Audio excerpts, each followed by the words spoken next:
केवल 2 वर्षों में 2900% का आश्चर्यजनक रिटर्न देते हुए शार्क टैंक इंडिया के जज अमन गुप्ता का आइस पॉप्सिकल ब्रांड स्किप्पी में 20 लाख रुपए का निवेश 6 करोड़ रुपए में बदल गया है। दिसंबर 2021 में रियलिटी टीवी शो के पहले एडिशन में गुप्ता और 4 अन्य शार्क ने मिलकर स्टार्टअप में 15% हिस्सेदारी के लिए 1 करोड़ रुपए का निवेश किया था। ET now global business summit 2024 में इन्फो एज के संजीव बिखचंदानी से बात करते हुए गुप्ता ने याद किया कि पहले सीजन में उन्होंने 6 करोड़ रुपए के कुल निवेश के साथ लगभग 20 निवेश किए थे। गुप्ता ने निवेश की हाई रिस्क हाई रिवॉर्ड को समझाते हुए कहा, मैंने स्किप्पी में 20 लाख रुपए का निवेश किया है और मुझे केवल 6 करोड़ रुपए पर बाहर निकलने का मौका मिल रहा है। इसलिए एक कंपनी खुद ही मुझे बाकी सभी का रिटर्न दे रही है।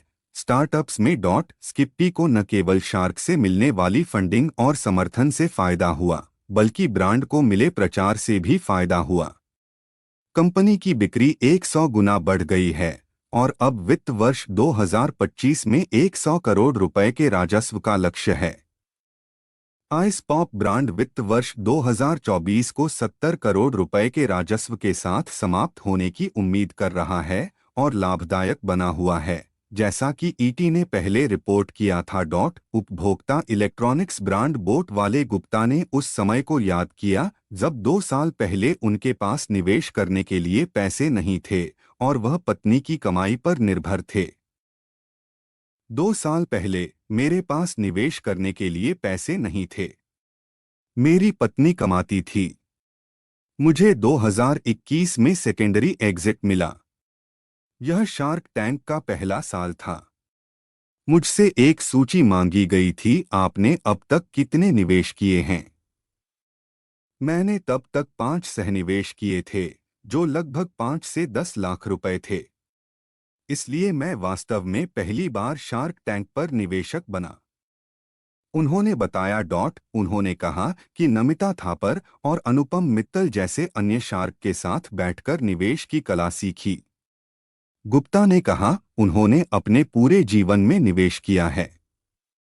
मैंने शार्क टैंक पर बहुत कुछ सीखा है और मैं अब शार्क टैंक के बाहर निवेश नहीं करता। D2C ऑडियो और वेरेबल्स ब्रांड बोट ने FY23 में 4,000 करोड़ रुपए की बिक्री की थी। इससे पहले कंपनी ने 2000 करोड़ रुपए की आरंभिक सार्वजनिक पेशकश IPO के लिए बाजार नियामक भारतीय प्रतिभूति विनिमय बोर्ड सेबी के साथ एक ड्राफ्ट प्रॉस्पेक्टस दाखिल किया था, लेकिन कंपनी ने सक्रिय रूप से अपना draft red herring prospectus DRHP वापस ले लिया। बाद में गुप्ता ने कहा था कि वे लिस्टिंग के लिए जल्दी में नहीं हैं और IPO के लिए FY25 FY26 की समय सीमा पर विचार कर रहे हैं। गुप्ता ने सम्मेलन में कहा, जब लोग इलेक्ट्रॉनिक्स में निवेश नहीं कर रहे थे, कंवल फायरसाइड वेंचर्स के संस्थापक कंवलजीत सिंह ने 6 करोड़ रुपए का निवेश किया था और मैं पहले ही 100 करोड़ रुपए लौटा चुका हूं।